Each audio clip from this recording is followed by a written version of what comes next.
We're going to take a quick roll call. Councilmember Gully. Councilmember Steele. Present. Councilmember Min. Councilmember Conley Wilson. Present. Councilmember Soriento. Here. Council President Mantello. We have 6 present, no absent. Also joining us, our legislative assistant, Seamus, our clerk, Maria. The mayor is with us this evening. And we'll get right into the agenda, presentation of the agenda. The items on this evening's agenda will go to the regular meeting if they are so passed. We have 3 resolutions, public forum. I'll open up the public forum. If anyone from the public would like to address the council on any finance agenda item. Council President? Yes, Councilmember Conley I was wondering Wilson. if we could do a moment of silence for the victims of Highland Park, Illinois. And there were a number of other shootings that occurred this weekend.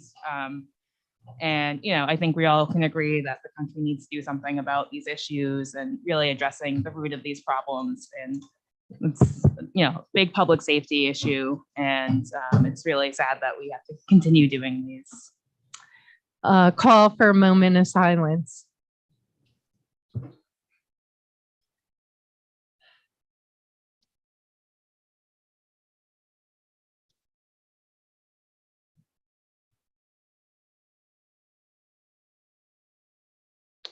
Thank you. Thank you, Councilmember Conley Wilson. Public forum, no one would like to speak. We'll get right into the resolutions. Resolution 70, resolution appointing Steve Figueroa. I got that right, finally, correct?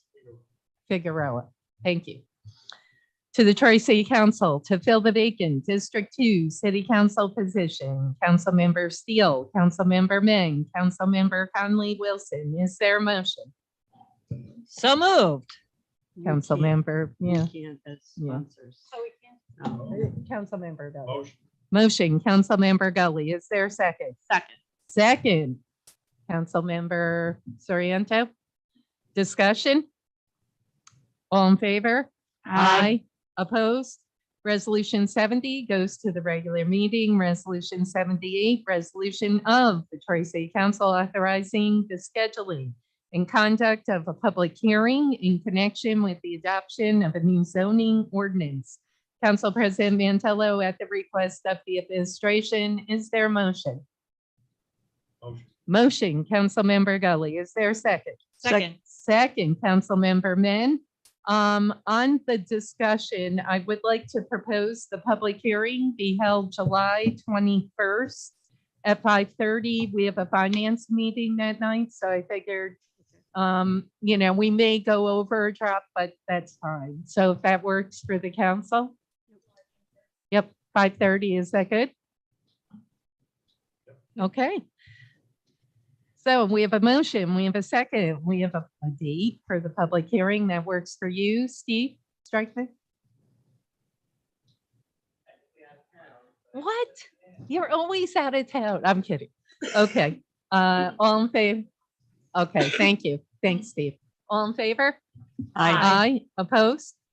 Resolution 78 carries 6-0. Resolution 87, resolution appointing Commissioner in Deeds for the City of Troy. Council President Mantello, is there a motion? So moved. Motion, Councilmember Conley Wilson. Is there a second? Second, Councilmember Soriento. Discussion? All in favor? Aye. Opposed? Resolution 87 carries 6-0. I will take a motion to adjourn. Motion, Councilman, yes, Mayor. Yes. Either at this point or for the any council meeting process. I wonder if somebody would go up for amendment to resolution 7. Steve's first name, Francisco. We want to have it right on the record. Okay, we can do that the regular. Okay. Thank you. Thank you, Mayor. Thank you. You don't mind that, do you, Steve? Okay. All right. So thank you, Mayor. And we have a motion to adjourn.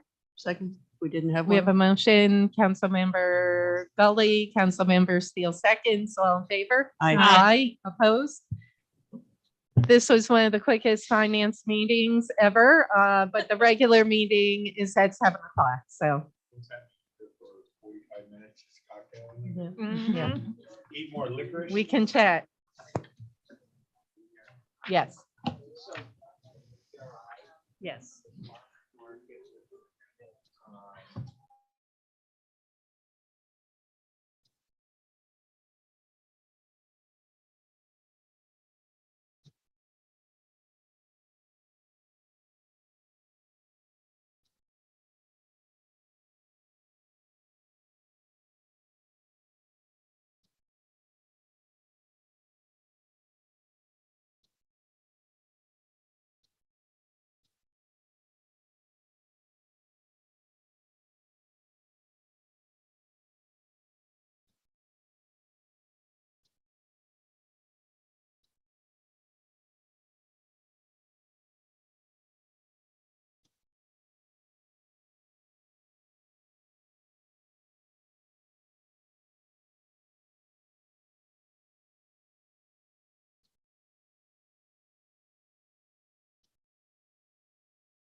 America and to the republic for which it stands, one nation, under God, indivisible, with liberty and justice for all.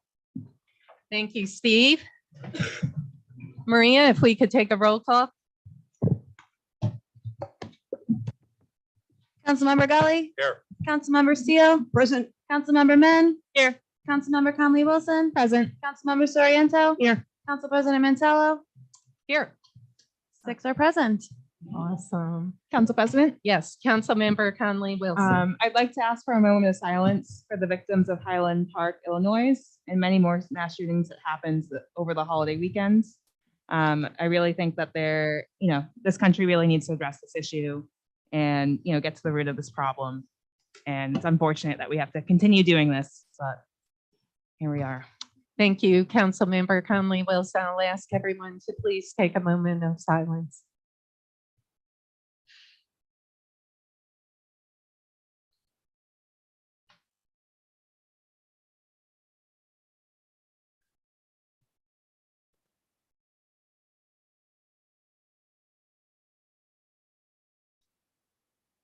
Thank you. I will take a motion to approve the minutes from the prior regular council meeting from June. Motion. Motion, Councilmember Gully. Is there a second? Second, Councilmember Soriento. Discussion. All in favor? Aye. Opposed? Maria? 6 ayes, 0 noes. All right, presentation of the agenda. We have a number of resolutions. We have an ordinance, 3 of them passed earlier this evening at Finance. I do want to withdraw Resolution 87, which is a resolution appointing the Commissioner of Deeds. It's unclear if the applicant is legal to become a Commissioner of Deeds. So I will withdraw Resolution 87. And before we move on to the good news, we have some really neat folks that are with us this evening. I'd like to bump up Resolution 70. Maria, Resolution 70. Resolution 70, resolution appointing Stephen Figueroa to the Troy City Council to fill the vacant District 2 City Council position. Councilmember Steele, Councilmember Men, Councilmember Conley Wilson. Is there a motion? Motion. Motion, Councilmember Gully. Is there a second? Second, Councilmember Soriento. Discussion. Council President, Yes, Councilmember Conley Wilson. I would motion to amend this resolution. So it says Francisco Stephen Figueroa. Motion to amend. We have a motion on the floor. Is there a second? Second, Councilmember Steele. Discussion on the amendment. All in favor? Aye. Opposed? On the amended resolution, is there a motion? Motion. Motion, Councilmember Gully. Is there a second? Second, Councilmember Soriento. On the discussion. Council President, Yes, Councilmember Steele. I am just so happy to see this on the agenda. I think this is a great moment. Given the circumstances of the vacancy, I'm just thrilled to see Steve stepping up and filling the spot. And we'll see where we go in the future. But I think we've come together as a council. It may have taken a little longer than some would have wanted, but it's happened. And sometimes in government, we have to learn the art of patience, which I'm working on. So thank you for everyone who helped in the process. There were loads of people who expressed their support, who came forward, and I'm glad that we can celebrate Steve and tonight. Okay. Further discussion? Council President? Yes, Councilmember Conley Wilson. I just want to echo my excitement for our appointment for Steve.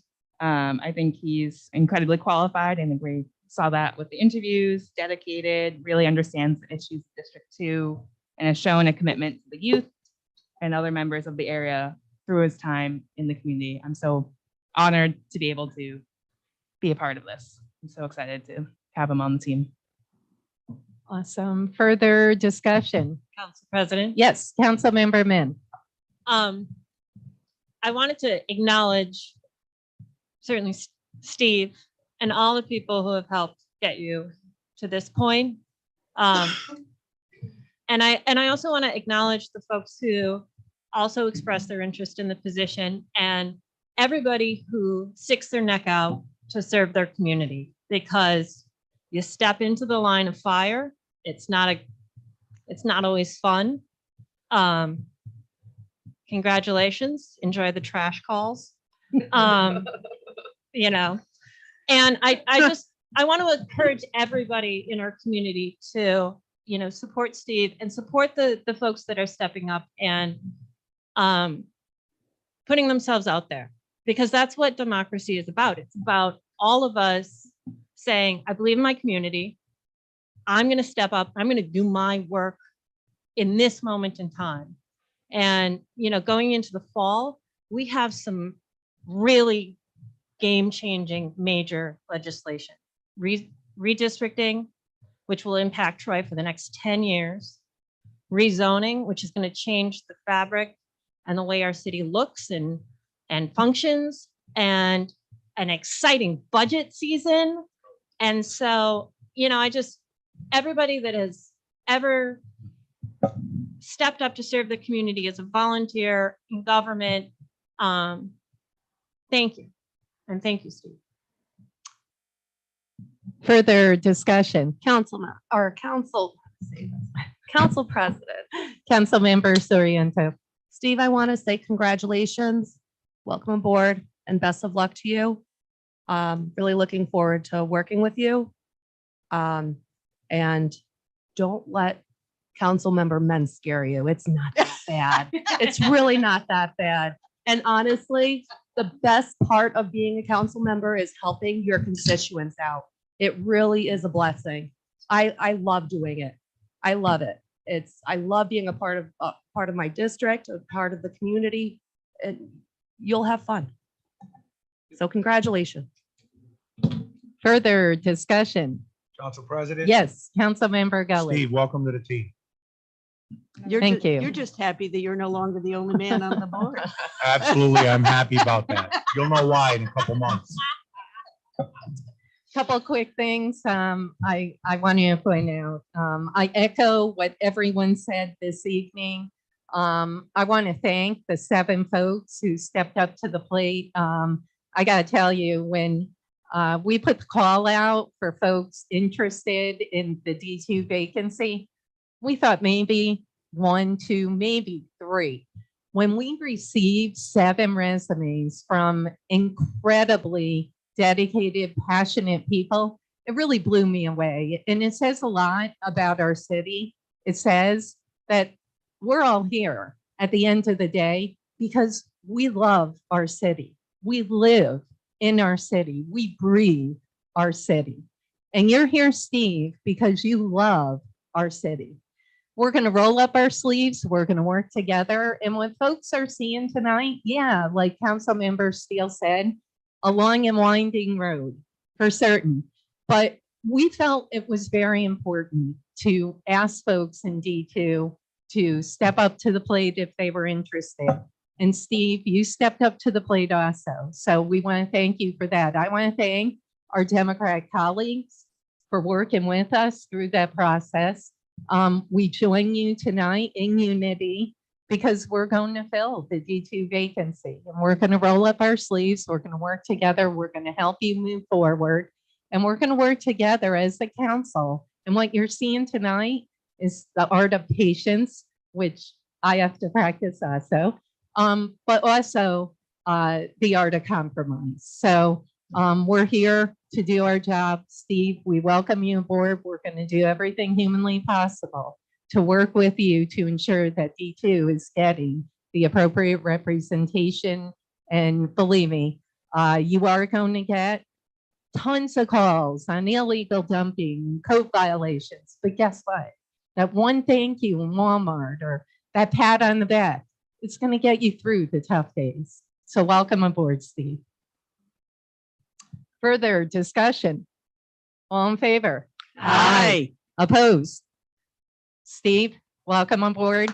Come on up.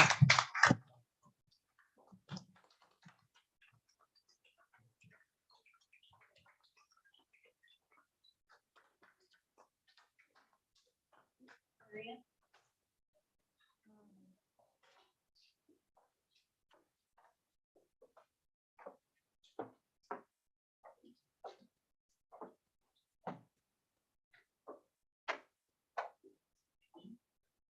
raise your right hand and repeat after me. I, Francisco Stephen Figueroa, do solemnly swear uphold the Constitution of the United States, the Constitution of the State of New York, and faithfully discharge the duties of a member of the City Council of Troy, New York, to the best of my abilities.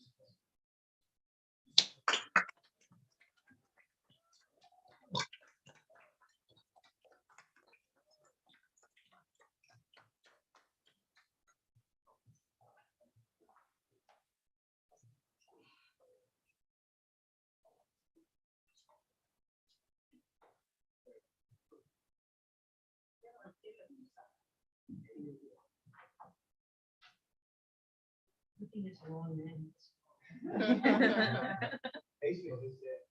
right. All right, congratulations.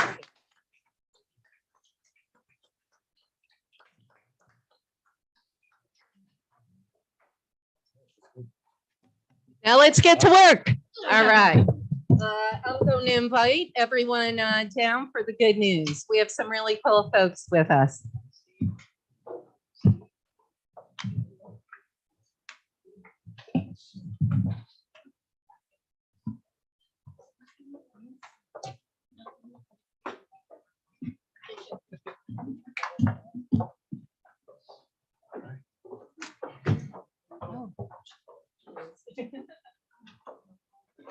Shane, you might want to change the.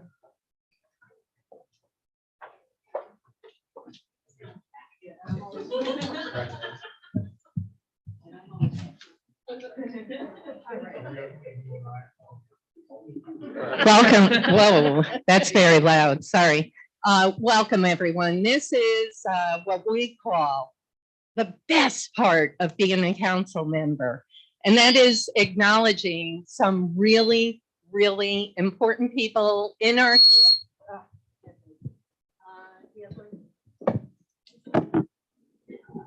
why, yeah. Okay. Here, come on up. So this is the coolest part, being a council member. We get to acknowledge some really neat people, young, old, you name it, who really dedicate so much to our community, future leaders, you name it. So we're going to call up here the Seamus, where is my, there we go. Lansingburg Girls Youth Soccer Under 13 team. Come on up. Woo!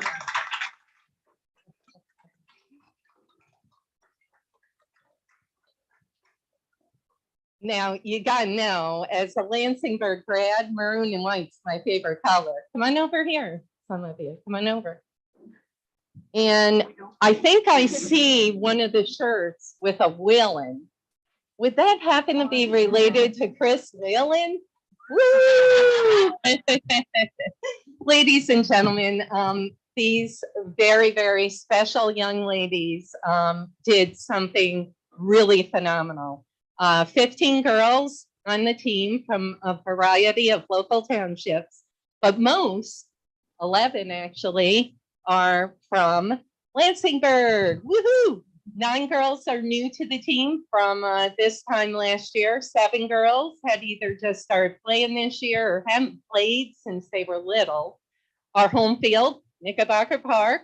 9 of the girls have played at least one season in the Lansingburg Youth Soccer League. Final record, you ready for this? 9-0-1, undefeated. Woo! Let's introduce ourselves. Olivia, Alyssa, Aubrey, Madison, Emma, Addison, Leah, Chris Merwin's daughter. Sydney, Miranda, Corley, Kylie, Sophia, Molly. All right, let's give it up for the girls. And the coaches. You can't do it without your coaches. Yeah, about a year ago, we had 6 of these girls were playing and we were looking to put together a team. We went and got 9 more, brought them all in, did some recruiting. There was a couple of girls, 2 of the girls that can't be here tonight. They were on a softball team. Said, hey, why don't you come try out soccer? See what we would do. We all got together, started playing some indoor games. We played over at Aframs in November and in winter. And then we put together a team in the spring. We added a couple more players who had never played before, see what we could do. They did everything we asked. Andy Lutringer, that Corley over there is my daughter. Okay, So. and Chris, you gotta. Chris Whelan. Chris, what No. do you think of this team? It's been fantastic. These girls have done a wonderful job. As Coach Andy said, some of them have never played before. The ability to coach them, their willingness to learn, take direction on the field during a game, ability to shift during a game, the different positions they played, they're able to pick them up, move forward. Nobody complained. It was fantastic. It was unbelievable to watch them grow, and I can't wait to keep it going next year. All right. So you're future leaders. Who wants to play pro? Any of you? All right. Okay. All right. How about oh my gosh. All right. Chris, your daughter. Oh my gosh. All right. If you don't make pro, what do you want to do? Probably a doctor. Okay. Doctor. Nurse. Doctor. I want to be a nurse like my sister. Oh, that's cool. Veterinarian. A veterinarian. I thought she was going to say public utilities superintendent. A surgeon. A doctor or teacher. I'm not sure, just something to help with, people and stuff. We love that. A veterinarian. A therapist. A teacher. All right. Let's give it up for these ladies.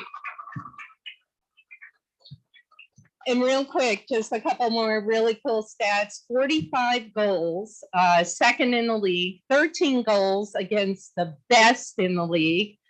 Your best game I'm hearing was probably which one? I won't say it. What was your best game, would you say? I forgot the name of the other team, but we won 10-0. Probably that one. Nice, okay. What would you say? And I have here was the best game was probably the one that we might not had, or that we might not have won. You came from 4-1 down to tie 4-4 at Ravenna, second place in the league. That's amazing. You know how hard it is to come back? That is awesome, ladies. Okay. So on a sad note, I am hearing 2 major injuries to key players. Molly Powers broke your leg. My gosh, this is a rough sport. I thought softball was rough. I thought politics was rough. Alyssa, you broke your arm. Where's Alyssa? Oh my gosh. Okay, that's not good. You feeling okay now? Yeah. Okay. Main headline for the season, though. This is what I'm hearing. This was, as Chris said, a group of girls that didn't necessarily know each other very well when we started playing indoor together in November. You came together to be a great team and you won the league. And they had a blast doing it. Did we have fun? Awesome. Well, listen, on behalf of the City Council, I want to read you our proclamation. And I also want to say, as someone who played sports, you are going to take this into life. Playing sports is about teamwork. It's about leadership. It's about how to work together. Like you saw tonight, we came together for Steve. You're going to do that someday. So you're our future leaders. Congratulations. And whereas Lansingburg girls youth soccer under 13 team had an undefeated season of travel soccer this spring. And whereas the girls are the league champs of the Capital District Youth Soccer League for 2022. And whereas we congratulate Coach Andy, Coach Chris, and the team for their dedication. And whereas on behalf of the Troy City Council, we recognize your accomplishments in your role as young leaders in our community. Congratulations. Okay. Awesome. I'm going to give these to your coach. We're going to ask for an awesome picture, but to end it, did you want to end it with anything? No? I love it. Less is more. Congratulations, ladies. Congratulations. Money, girl.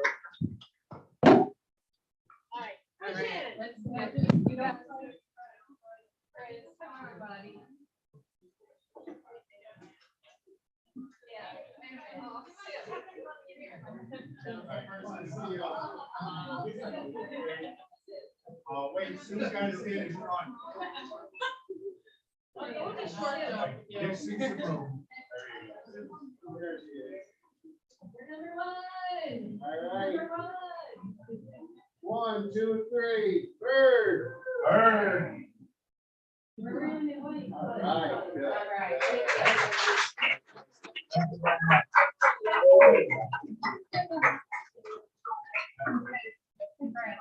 Awesome.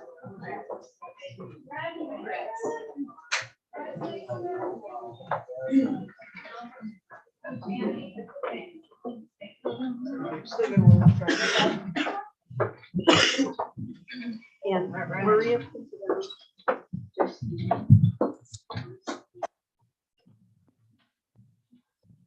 Steve, it's not so bad, right?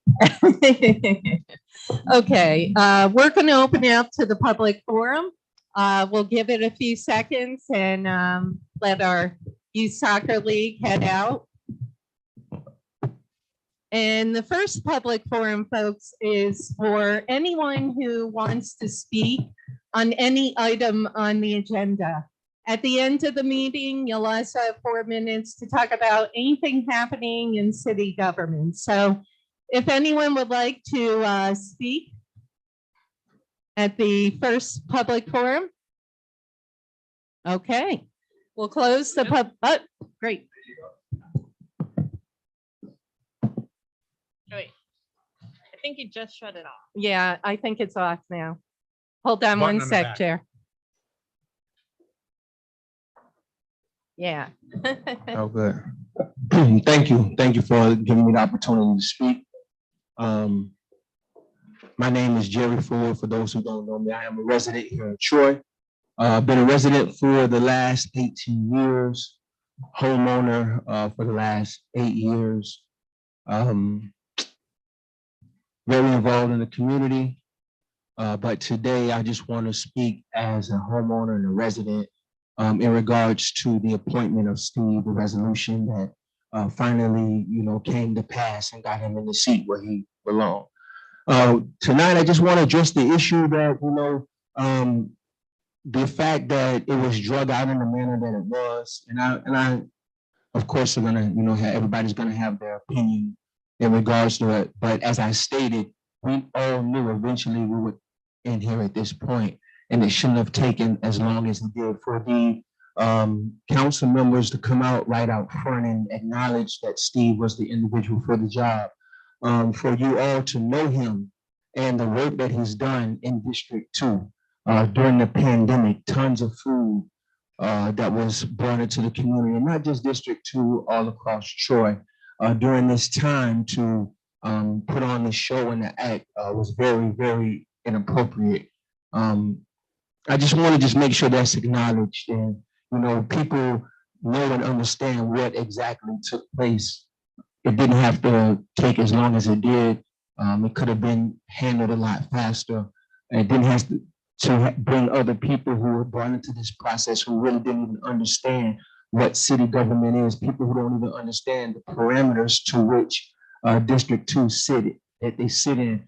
The fact that, the city council president chose Juneteenth weekend to introduce candidates instead of celebrating with the community and trying to get a young man of color who was caused harm by a process that we all know that was admitted by the individual who had that seat. Not only her, but the individual who had the seat before her. You know, these people are being removed from District 2 for a reason. And I pray now that, you know, someone is in the seat who has accomplished all the things that Steve has, being as though he came up from youth build and got involved in community and got involved in government. And even when he was cheated out of his election, he still turned around and still served his community in the best way possible. So I just hope now that we have this, that we can focus the attention on District 2 that District 2 really needs, and provide them with the things that would help that district grow, as far as, you know, addressing the issues of the food desert and the poverty and the violence that are going on. I just hope that we can now come together and put aside the party politics and really do the work that I know that he is capable of doing, and the work that you all could join in and make very much so possible. Thank you. Thanks, Jerry. Would anyone else like to speak?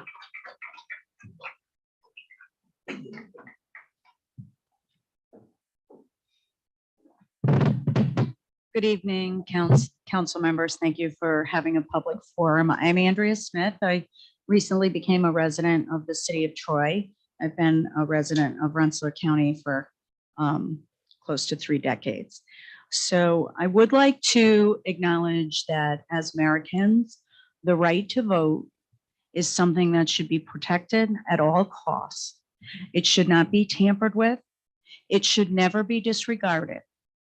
And the voice of the people was tampered with. And I feel that tonight, this is a reconciliation of a wrongdoing. It is most appropriate.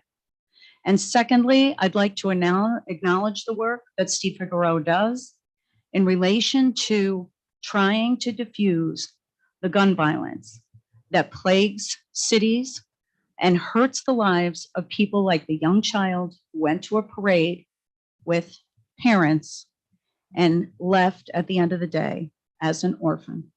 And it is a horrible situation when children are exposed to violence.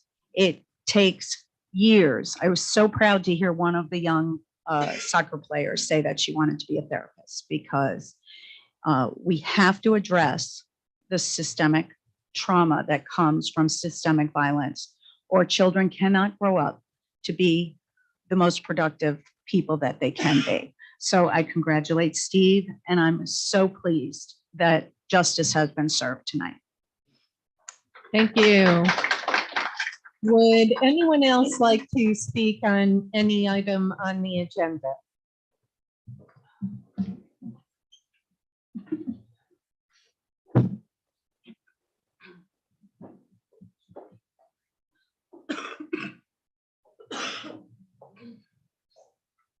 Thank you very much. Thanks.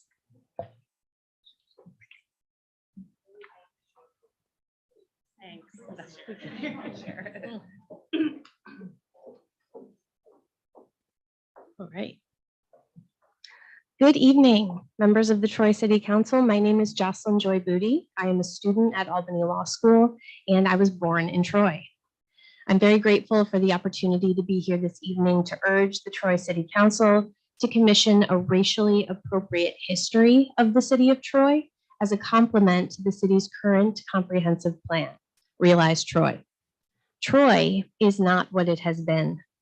As a verb, realize means to bring into concrete existence. And to grasp the significance of Troy's concrete existence, Troy must look to its past, to its historical land use, its buildings, its zonings, what is celebrated, memorialized, made into monuments, and what histories have been silenced for generations. If we were today to take an inventory of the street names, buildings, and celebrations recognized by the city of Troy, we would discover a predominantly white history.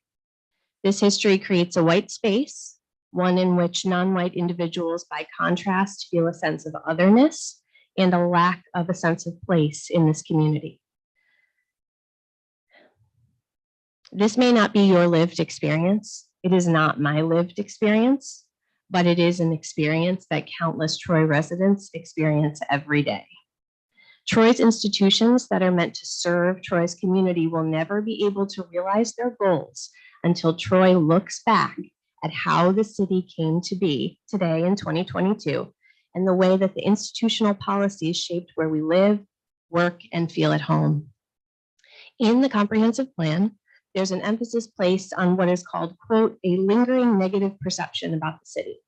Troy acknowledges the active need to distance itself from damaging stereotypes such as high crime and undesirable residential neighborhoods.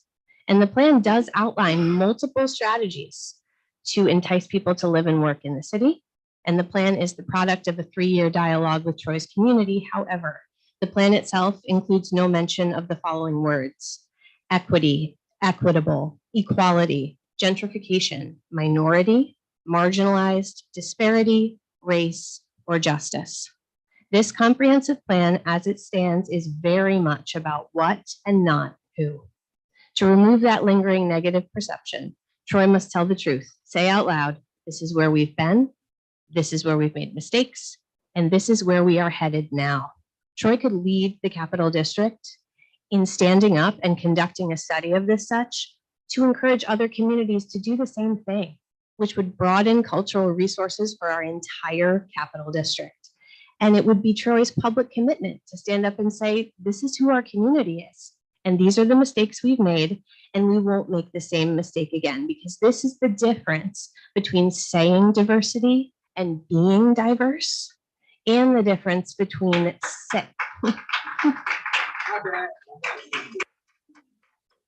it's the difference between saying you're sorry and being sorry. So again, Troy is not what it has been. At this time, I will turn it over to my colleague, Anara. And was that my timer? Perfect timing. Okay. Thank you. Thank you. Thank you, Jocelyn. And Honora, if you could just, whatever municipality is fine, Okay. just for the record where you're from. Thank Okay, you. no problem. So hello, everyone. My name is Honora. I'm also a student at Albany Law School, and I am from Schenectady, New York. And I'm here to talk to you about what a racial appropriate history is. So a racial appropriate history highlights the realities of racial biases within a city rather than ignoring and perpetualizing racialized spaces because of those biases. This is achieved through an authentic analysis, excluding racially neutral language of the city's racial past, and by thinking about how that past affects people of color within the city in the present. This critical analysis not only helps the city define who it is, but also provides a segue of reunion between city planners and people of color within a city. Without a racial appropriate history, a city fails at creating an inclusive reality for the population that already exists and ruins the potential for a diverse set of newcomers to feel welcomed. To further your understanding of what a racial appropriate history is, we should look to an example of what Troy has done thus far to acknowledge its second largest racial group, the African American population. This past February, Troy City Council voted to proclaim Black History Month as an official holiday in the city. During that meeting, Troy historian Kathy Sheehan revealed some of the upcoming projects at the Rensselaer County Historical Society. One of these projects includes uncovering the history of redlining in Troy. And during that meeting, Kathy Sheehan made several remarks about the project on redlining, and she stated directly that this was a national movement. Again, this was not something just happening in Troy. This was going on all over. And she also stated that what we're hoping to do with this grant is to look at people who were affected by that. While this is a step in the right direction, it is clear that this is the passive and racially neutral language that should be avoiding when conducting a racial appropriate history. Again, a racial appropriate history means to be critical of the city's racial past and to acknowledge that this past still affects people of color today, because those effects are very much still present. So what does this example of Troy's recent activity reveal to us about Troy's willingness to acknowledge the city's history and people of color within the city? It shows that Troy has finally begun to take steps towards doing so. However, work should be done to ensure that the racial history in Troy is being incorporated into its present plans and future plans. Thank you for your time, and I will now turn it over to my colleagues, Nathaniel and Ali Mata. Thank you, Ana Maria.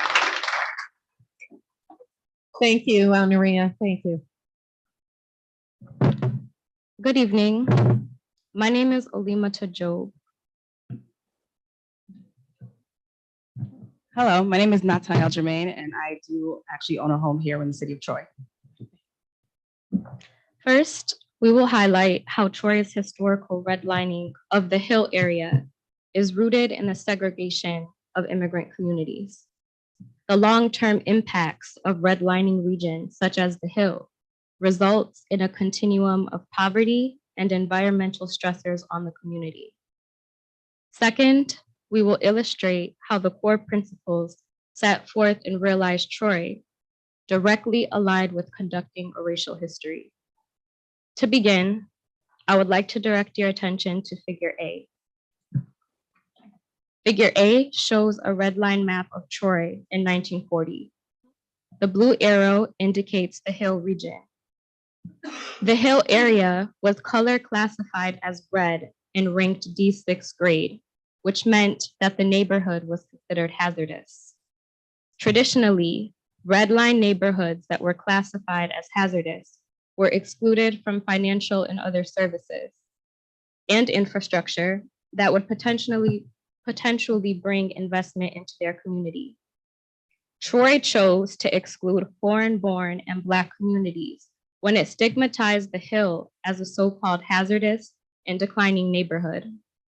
The demographics provided in the area description provide that in 1940, 5% of the population in the Hill were Black and 10% were foreign-born. Now I would like to direct your attention to Figure B. Figure B shows the people of color population in Troy generated by the U.S. Environmental Protection Agency NEPA Assist tool.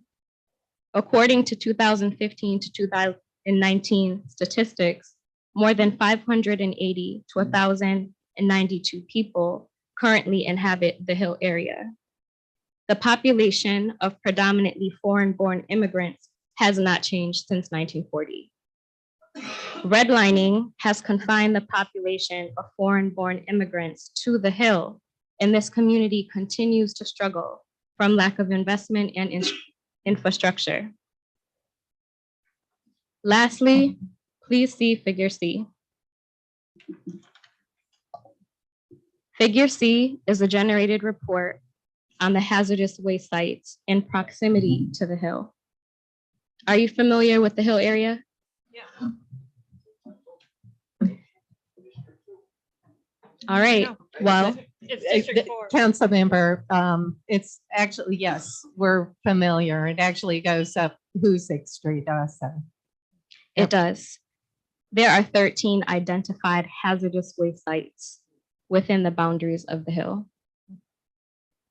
So in conclusion, these reports of the Hill reveal how a previously redlined community has lasting implications for a community's well-being. The history of Troy's redlining has not only segregated its immigrant and Black population, but it has deliberately excluded immigrant communities from resources and services in communities that are perceived as desirable. What Olimata just went over highlights the connection between the practice of redlining and planning schemes that support discriminatory practices to systematically marginalize communities. Areas that are populated primarily by undesired demographics, notoriously African-American and immigrants communities, have been intentionally excluded from investment opportunities for decades. The districts identified in Realize Troy as reinvestment areas, they didn't just happen to need reinvestment. The troubling conditions of these neighborhoods and the compounding needs of those residents is a direct result of practices of structural racism committed by the local government. So on one hand, you have a racially appropriate history, which is a truth-telling.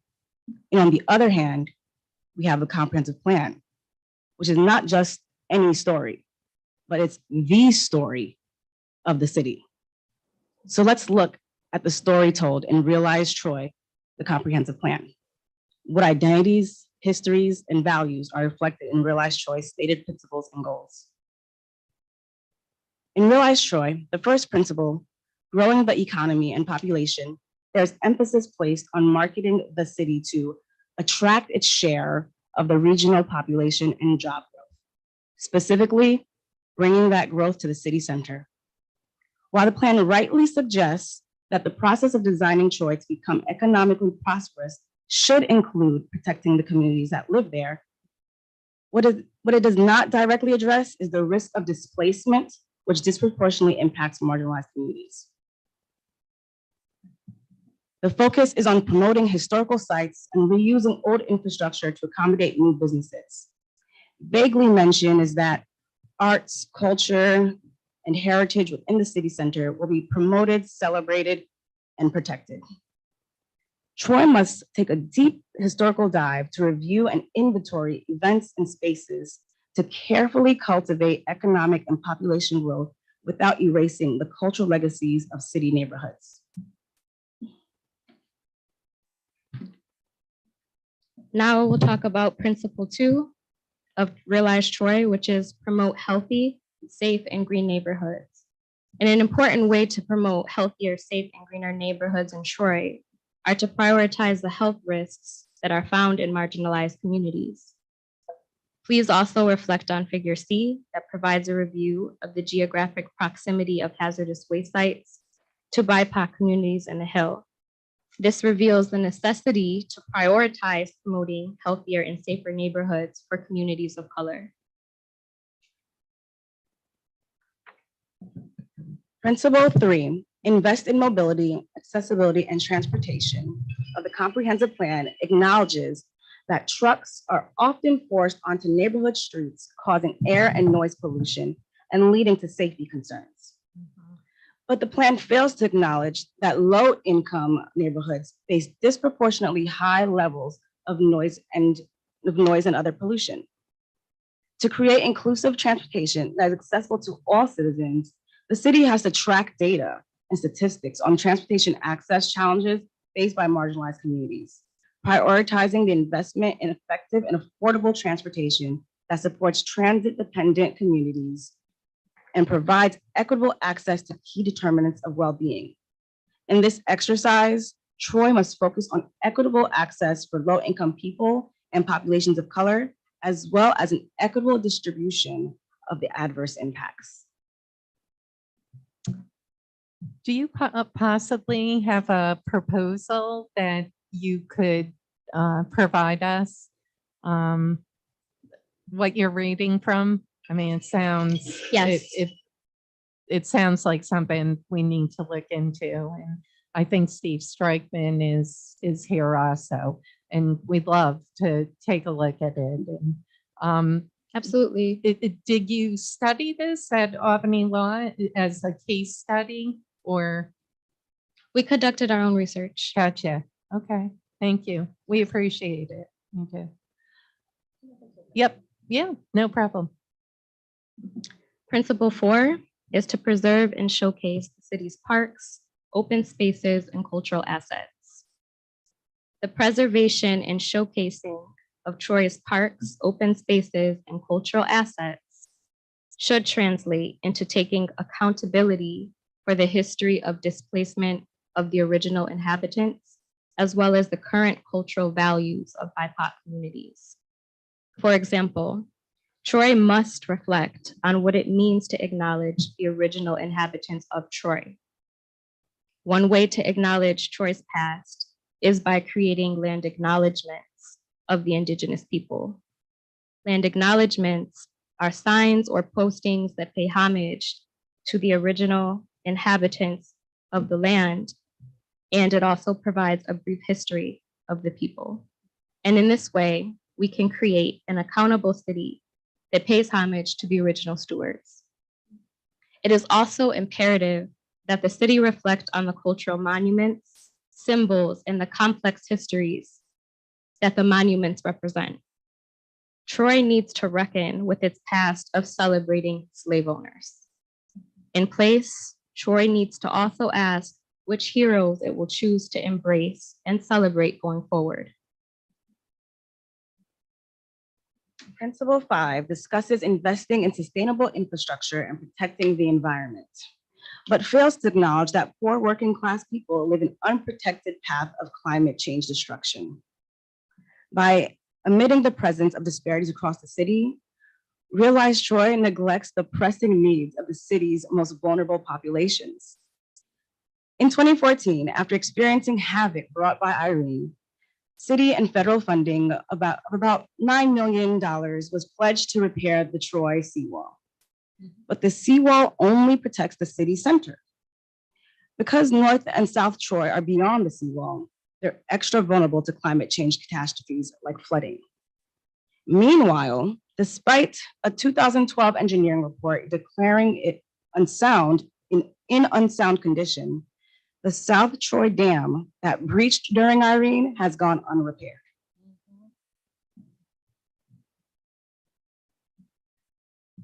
Last principle, principle 6, is support compact growth. Realize Troy acknowledges Troy's population is in decline and the need to leverage heritage assets and cultural destination to entice individuals to live and work in Troy. Conducting a racially appropriate history is a tangible step forward in all of those directions. The population is in decline because many residents of Troy step outside their living space and see no reflection of their identity, heritage, or culture. Heritage assets are lacking because of the overwhelming amount of white monuments and historical preservation that have left little resources for exploration of the diverse racial makeup of the city as it stands today. Cities should be built for the people who live in them. Like many council members here tonight that have said during their campaigns for election and re-election, I believe that addressing the concerns of the community are both the primary function and focus of the city council. If Troy truly plans to forge a city identity, there is no path forward without reflection on the past. The decisions made by the city council have a profound impact on the residents of the city, many of whom feel they are not understood and their concerns are not heard. When you are not understood, heard, and the space around you looks nothing like who you are and where you come from, it's time to leave. Troy's population will continue to decline without an accounting for the history of the actual people who live here and continue to contribute to the fabric of this community. So as it stands, Realize Troy is a continuation of the silencing started in the 1962 Comprehensive Plan. The 1962 plan focused on promoting the growth of the white-collar industry. It echoed the sentiments of the 1937 redlining map and classifications of predominantly lower working class neighborhoods as slums destined to fail. Realize Troy ignores the present intentionally created disparities in the city, reading as a mere continuation of the explicit and implicit plan to marginalize non-Anglo-American communities. Conducting a racially appropriate history of the city provides an opportunity to acknowledge the wrongs committed, an opportunity to validate the struggles endured by those who have been silenced. It is an opportunity to create a comprehensive plan informed with the complete history that incorporates not only a view of the past, present, and future, but also the question of justice. This is an opportunity to plan for a city where everyone, no matter what their background, can call home. Thank you. Thank you very, very much. Thank you. Thank you.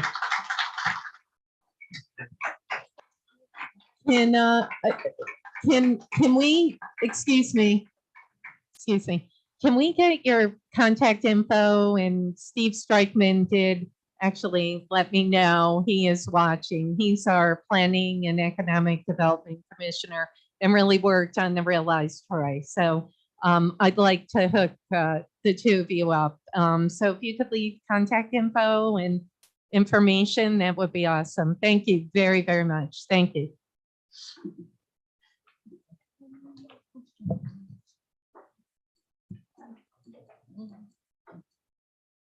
Hi, Renee. Hello and good evening to all. I always end up following the tough acts. That was very That's a impressive. toughie. That's a toughie. That was, yeah, and very informative. And I thank them for that. My name is Renee Powell. I'm the president of the Troy branch of the NAACP. My initial intent was not to say anything this evening, but I felt compelled to say something because of my initial reaction and response to the process here.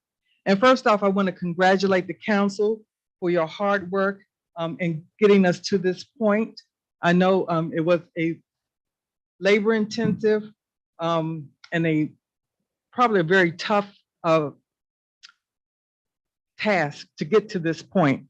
And so I want to thank you for that work and that we have gotten to a spot that is acceptable to all. I want to congratulate you all for coming up with a unanimous decision and then appointing Steve to the position to represent District 2. And in light of the events that got us to this point, I want us to work towards instilling the integrity in the voting process. The NAACP is a nonpartisan organization, and we are advocates of the rights of all citizens. And I want us to work on rebuilding the faith and belief in the voting process. And that's going to take all of us to do that in light of what has transpired. I want to congratulate Steve for your hard work in the community, all of the work that you've done in the community. I want to thank you for being a role model to all of us in demonstrating your patience, because you've been very patient, and demonstrating that you can be coachable. And when you're coachable and being a team player, great things can happen. Thank you, Steve, so much. And that's all I have to say. We still have a lot of work to do. We have elections coming up, so let's work together and get these voters out to vote. Thank you. Thank you, Renee. Thank you. Well stated. Thank you. Would anyone else like to speak at the public forum regarding any agenda item? All right, we're going to close the public forum and move into the agenda. And I am going to, Seamus is in the back. I just want to move the podium so we can see folks. Awesome. Councilmember Gully is going to move the podium. Councilmember Soriento has to get some water. So we'll just take a 45 second break.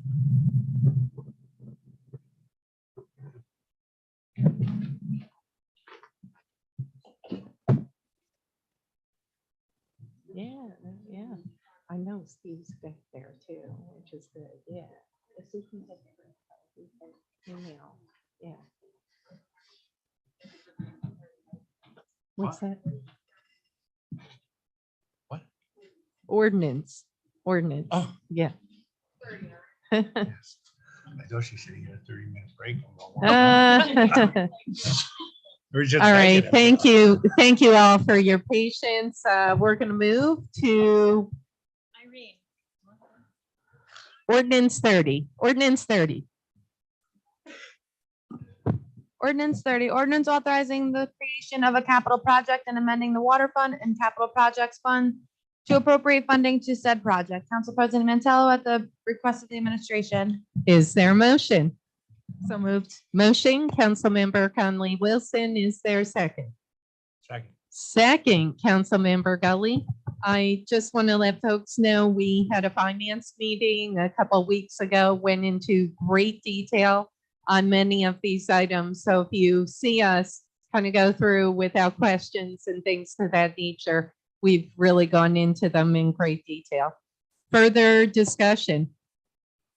All in favor? Aye. Opposed?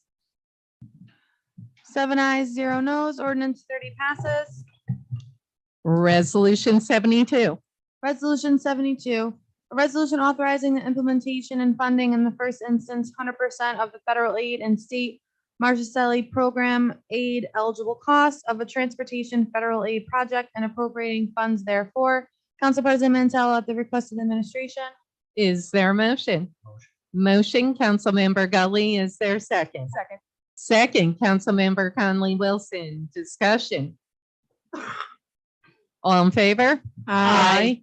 Opposed? 7 ayes, 0 noes. Resolution 72 passes. Resolution 76. Resolution 76, a resolution to designate a portion of 4th Street between State Street and Broadway as Laporto Way in honor of Michael Laporto. Councilmember Steele, Councilmember Men, Council President Mantello, Councilmember Soriento, Councilmember Men. Oh, sorry. Councilmember Conley Wilson, Councilmember Gully at the request of the administration. Is there a motion? So moved. Motion, Councilmember Gully. Is there a second? Second, Councilmember Soriento. I'll ask Councilmember Steele to read the resolution, please. Thank you. A resolution to designate a portion of 4th Street between State Street and Broadway as Laporto Way in honor of Michael Laporto. Whereas Michael Laporto was born in February 1952 in Santa Caterina, Villamosa on the island of Sicily in Italy to parents Carmelo Laporto and Francesca Nicosia. And whereas in 1970, Michael came to the United States at the age of 18 to start his life in America, where he worked construction and dabbled in everything from a disco instructor, working in pizzerias, hair salon owner, and eventually working in the service industry in countless restaurants from coast to coast.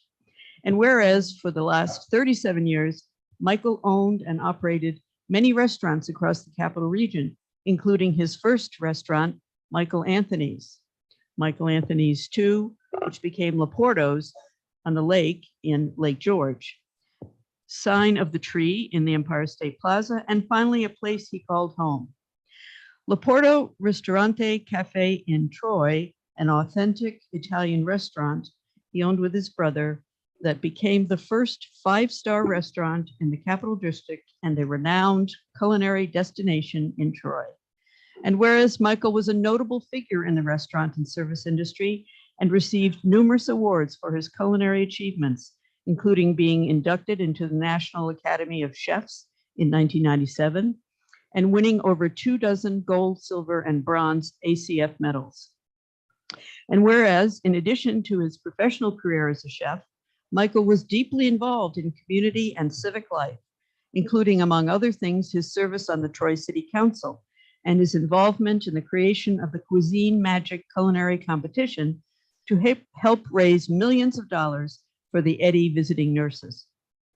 And whereas Michael passed away surrounded by his loving family at Albany Medical Center on Thursday, February 24th, 2022, after a 3.5-year battle with multiple myeloma cancer. And whereas 4th Street between State Street and Broadway holds special significance in Michael's memory as the location of Laporto Ristorante Cafe, Michael's family-run Italian restaurant that he operated in downtown Troy since 1991, and as the place where Michael merged his 2 passions, food and family, both of which he shared with countless Trojans and visitors from around the world for over 3 decades. And whereas the city of Troy desires to pay respect and tribute to the memory and legacy of Michael Laporto and to honor his important contributions and service to our community by formally designating the portion of 4th Street between State Street and Broadway as Laporto Way. Now, therefore, be it resolved that that portion of 4th Street between State Street and Broadway shall have the honorary designation of Laporto Way, and a memorial sign or signs reflecting the Laporto Way honorary designation may be placed at appropriate locations as approved by the city engineer. And be it further resolved that this honorary designation shall not alter or change in any way the official name of 4th Street at that location, nor in any way alter the official city map. Thank you, Councilmember Steele. I do want to make note at the finance meeting, we did amend this to Michael Laporto Way, just, to give that option. So it is already amended. So I just want to make that note. So it should be amended on this, but it is already amended. There is no need to re-amend it, but you do need to reflect that into the minutes, okay? Further discussion? Council President, Yep, Councilmember Soriento. this, this is absolutely amazing. I've known Michael Laporto since I was maybe 5 or 6 years old. He was my father-in-law's best man. And when my father and my father-in-law came into this country, they played soccer with Michael Laporto. I mean, I referred to him as Uncle Mike. And he will be deeply missed. And I am really moved by this. And I want to thank everybody for this. This really means a lot to me. So thank you. Thank you, Councilmember Soriento. Would anyone else like to discuss? Council President. Councilmember Min. You know, I think we're called upon to remember the history of Troy, and Troy has many immigrants and both who have been here for hundreds of years and who have been here in just our lifetime. And I think it goes to show how, you know, when you come to Troy, there's an opportunity and you can create absolutely amazing things. And Michael holding court on 4th Street, you walk by, you learn something, you make a friend, you laugh, maybe you have a drink, maybe you have a couple drinks, maybe that's your afternoon. And that's how you really get to be woven into community. And I mean, an amazing chef, an inspiration to other restaurateurs throughout the Capital District. And I think as we look to our future, we also are acknowledging our past and not forgetting what one person who left his homeland to come to Troy created. Further discussion? And the resolution was amended to say and/or. So thank you, Seamus. Further discussion? All in favor? Aye. Opposed? 7 ayes, 0 noes. Resolution 76 passes. Resolution 77. Resolution 77, resolution declaring the Troy City Council lead agency for review under the State Environmental Quality Review Act, SEQRA, for the adoption of a new zoning ordinance for the city of Troy. Council President Mantello at the request of the administration. Is there a motion? So Motion, Councilmember Gully. Is there a second? Second, Councilmember Steele. Discussion. I did want to real quickly this zoning update. We spent, I want to say, about 3.5 hours at a planning meeting, maybe even 4 hours to sit 5 hours. Seamus corrected me. So we spent 5 hours with Steve Strikeman and River Street Planning. And I have to tell you, I mean, I knew what it entailed, but I had no idea to the great detail that this zoning code is being updated. It includes everything from the newly legalized recreational marijuana to the beehives, you know, to ensure that there's regulations and respect in our neighborhoods. But I do feel that the folks that came to the podium this evening, and that's why I've asked Steve to connect with them, because we may have an opportunity to actually incorporate maybe some of that proposal in the zoning update somehow and do some type of research into redlining and some of the issues that were raised. Saying that, I am super excited about this zoning update, and some people are probably like, oh my gosh, it's so not exciting. But at the end of the day, we're going to be able, what I believe to be, to address developers coming into the city whether it be landscaping, whether it be buffers, waterfront, the amenities, more requirements, incentivize developers to really balance environmental and economic development, our heritage, our history. Please take a look at this zoning update. It is one of the most comprehensive, in-depth. I cannot say enough about River Street planning. We will have a public hearing, which is the next item on the agenda. And I really encourage folks to take a look at it. And Steve, we'll have you, council member, we'll have you sit down with Steve Strikeman and really, go through it, because it really is something that I feel is really necessary here in the city of Troy to help guide developers and help guide climate change and so many other issues that we're confronting. So I just want to say kudos to the planning department and all the folks involved with this, and for the folks out there to really take a look. It is online, and our public hearing we'll talk about at the next item. So thank you. Further discussion? Council President. Yes, Council Member Min. Well, I want to echo some of what you said. Not only is the Recode Troy website an amazing resource to learn more about zoning, but city zoning is one of the most important things, and bringing it into the current age in a way that's sensitive to the unique needs of an urban city. It's one of the most important things, and one of the things that we will do in this term that will impact Troy for decades, if not 100 years or longer. I cannot stress enough how important this is and exciting, and pull up the maps, find your house on the map, learn about things. This is also going to open up opportunities for expanding our housing base with accessory dwelling units, which are absolutely integral to maintaining a diverse variety of price points, allowing people to stay in their neighborhoods as they start their lives and as they age. So there are really well thought through things in this.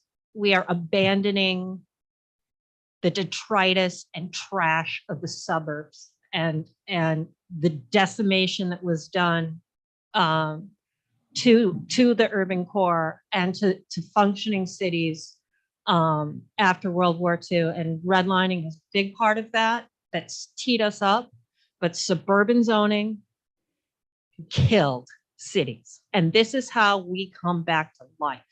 This is major. This is sexy. RecodeTroy.com. Clear your schedules. Check it out. Sexy to you. Okay. I was sad that our meeting was only 4 hours. Yeah, Fine. seemed like 5. We had 2 meetings that day. Yeah. So It was. it was long. 3 hours. It's so cool. Call the Yes. question. Further discussion? All right. All in favor? Aye. Opposed? 7 ayes, 0 noes. Resolution 77 passes. Resolution 78. Resolution 78, resolution of Troy City Council authorizing the scheduling and conduct of a public hearing in connection with the adoption of a new zoning ordinance. Council President Mantella at the request of administration. Maria, can you state the public hearing, please? July 21st at 5:30. All right. PM. Is there a motion? So moved. Motion, Councilmember Conley Wilson. Is there a second? Second. Second, Councilmember Min. Discussion. All in favor? Aye. Opposed? 7 ayes, 0 noes. Resolution 78 passes. Resolution 79, we've already passed this. It passed the special meeting. 79 is off.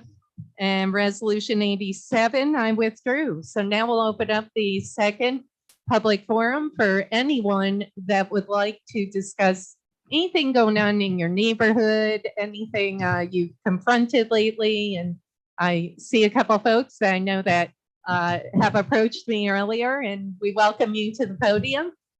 Please just state your name. You don't need to state the number of your address, but where approximately you live. Just thank you.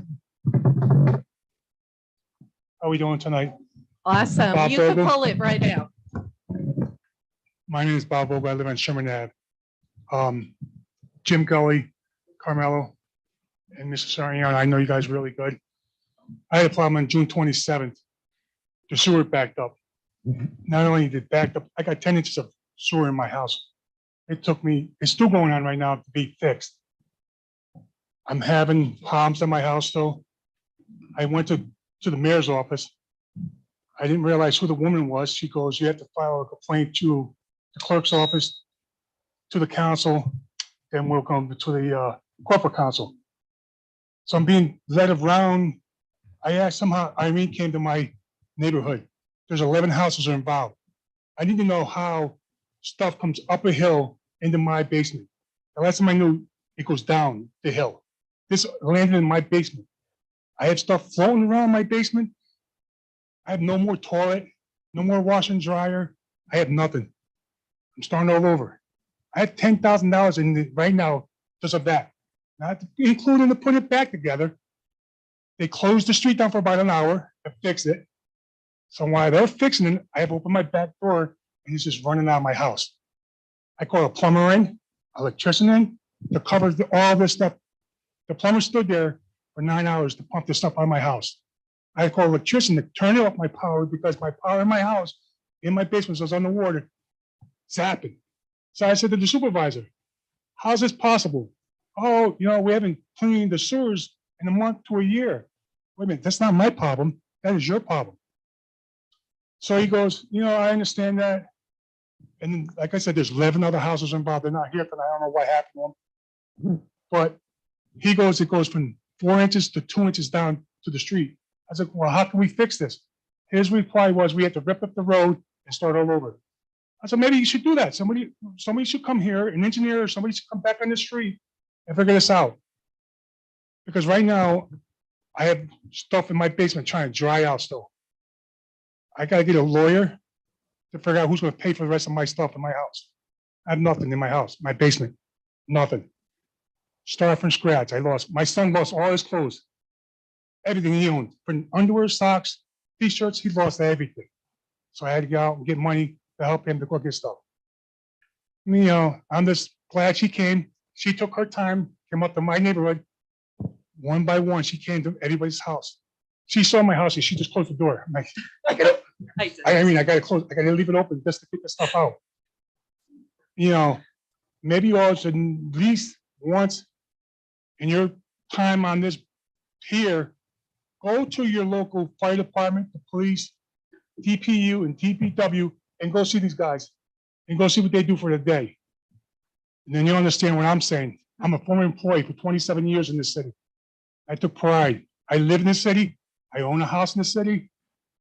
But you guys really need to get together and figure out what's going on Sherman Ave and the rest of the city of age and things are going on.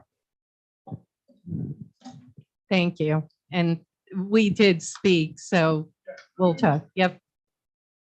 My name is Kim Kozak, and I also live on Sherman Ave, and I have suffered as much damage as Mr. Vogel has. We moved into the city of Troy in December, and the day before we moved in, apparently there was a water issue then. The former owner had agreed to put in a sump pump for us, which we put in like a couple weeks later.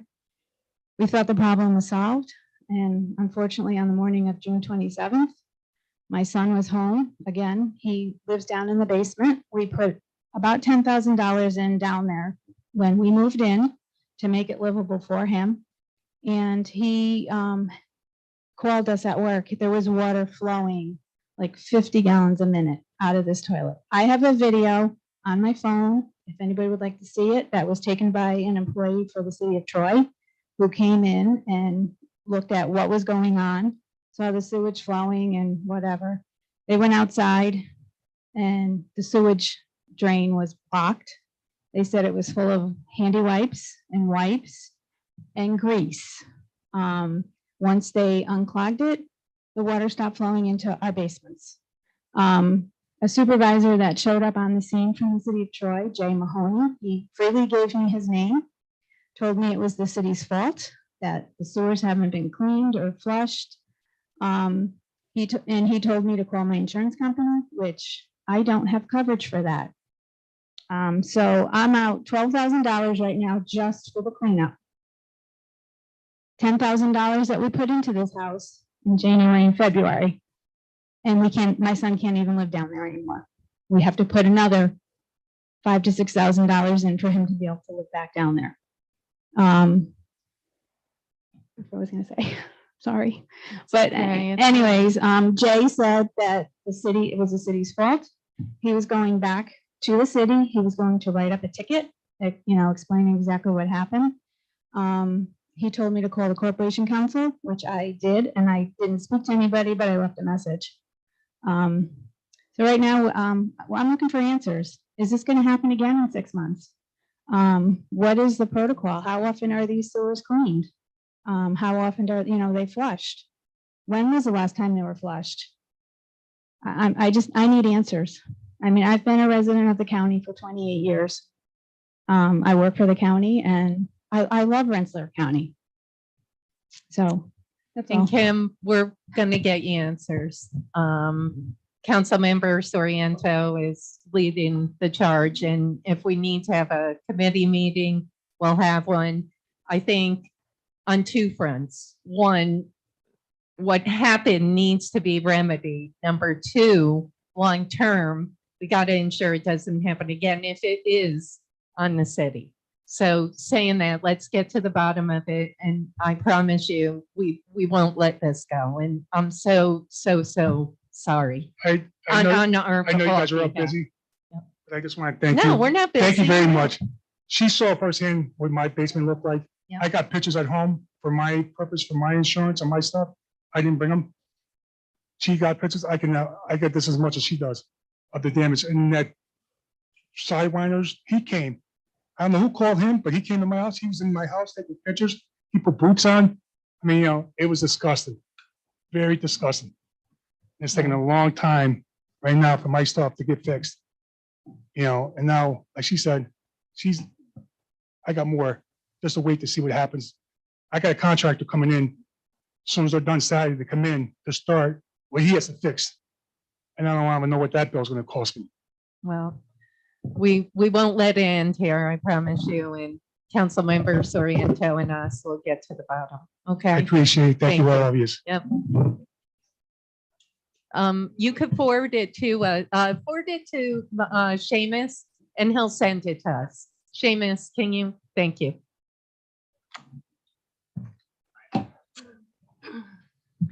While Kim is working with Seamus, would anyone else like to address anything that's happening in your neck of the woods, happening in the city, your neighborhood?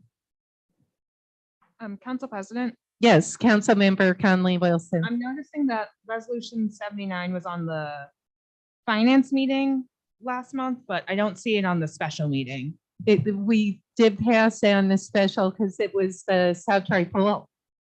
This is Troy Boys and Girls Club. Yes, we hired them for the South Troy Pool. Can we just Yeah. confirm that happens? I'm Can not you seeing it on- please, it was on the special and we did pass it. Thank you. And we'll hold until we find that, but I know we did, and it should be in the minutes. Only because, yeah, I knew we had to do it obviously for the opening. Yep. Yeah, I think you should call, while we're here, we might as well talk about it. I think Councilmember Soriento should call Public Utilities. Yep.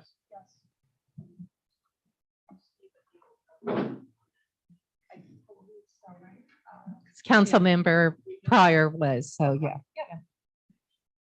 Yeah, we'll do it in July, but yeah, yep, It's gotta be done immediately. Yeah. yeah. And either exploring public education. If we could or- talk into the mic, this Sorry. is still an open meeting. Sorry. Thank you. Yeah, and Chair for Public Utilities, either working with Public Utilities and the Department of Sewers for an educational campaign about flushable wipes, which do not flush. No, they don't. I've spent $2,000 in the last 6 months, one building, one person, flushable wipes. so much sewage. I completely can empathize. And so just tell your friends and family flushable wipes are evil. So, I mean, maybe we can do something either public education or banning flushable wipes in the city of Troy. I don't know if that's a reasonable thing or not, but it is. How can you get it caught hurt. doing that? Yeah, Yeah, that's a bit of a stretch, but yeah. Can you go back to the video? I know we had it on the special. I'm not gonna let this go. We can. Sorry, I just want to make sure yeah. we're dotting our i's and crossing our t's. I'm glad, you know? I'm glad, council I'm member. not trying to be complicated. I know, Just want to make mine sure we will- pass the mine things we will need to need pass. to- Then on the special, I have fine and. Nope. I might have it. I did not make notes. Is it on the paper we did? We had to, because they couldn't open the pool. Exactly. Remember we passed that for the Troy Boys and Girls Club Yeah, we at had the to. special meeting, June 23rd. I don't think any of us. All right, what I'm going to do, well, the clerk will repass it. I know it was passed by resolution 79, resolution authorizing the mayor to enter into a contract with the Boys and Girls Club of the capital area for the purpose of providing trained personnel to administer and operate the South Troy Pool facility through August 31st, 2022. Council President Mantello, at the request of the administration, is there a motion? So moved. Motion, Councilmember Steele, is there a second? Second, Councilmember Gully, discussion? All in favor? Aye. Opposed? Resolution 79 carries 7-0. Are you employed by TB&G, by the Boys and Girls Club? Yes. You may want to recuse. So how about, just to be safe, abstain? Okay, so 6-0-1. Okay, President, yes. I am informed that it passed. Yeah, special meeting, June 23rd. Thank you. I knew it. You hear that, council member? You have to tell folks. I knew we had passed this. so. Council President? It's very odd. I know it was on the original though. You know what? I think it was added after it was put on the website, but not added on the website. So it was added on the agenda because we definitely passed it. Yeah. There were items on tonight that weren't on my agenda from the website. Okay, So- we'll make sure. Yep.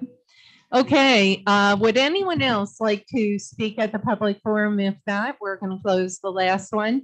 I once again want to welcome our newest council member. We look forward to working with you. And I will now take a motion to adjourn. Motion, Councilmember Gully, is there a second? Second, Councilmember Steele. All in favor? Aye. Opposed? Council meeting's closed. Thank you very much. Thank you for joining us this evening. Thank you.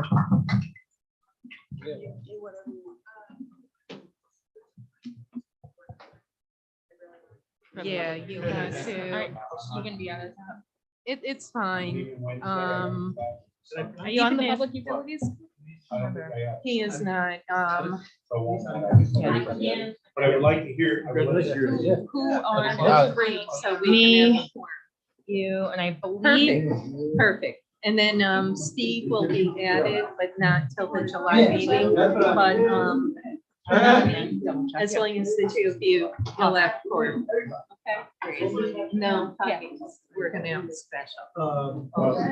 I knew, thank you, Mayor, thank you. I knew we passed it. I knew we did.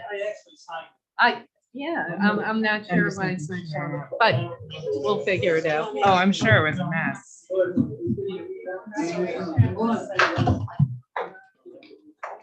Hey, Marie.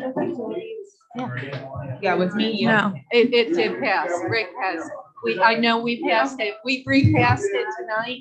It passed.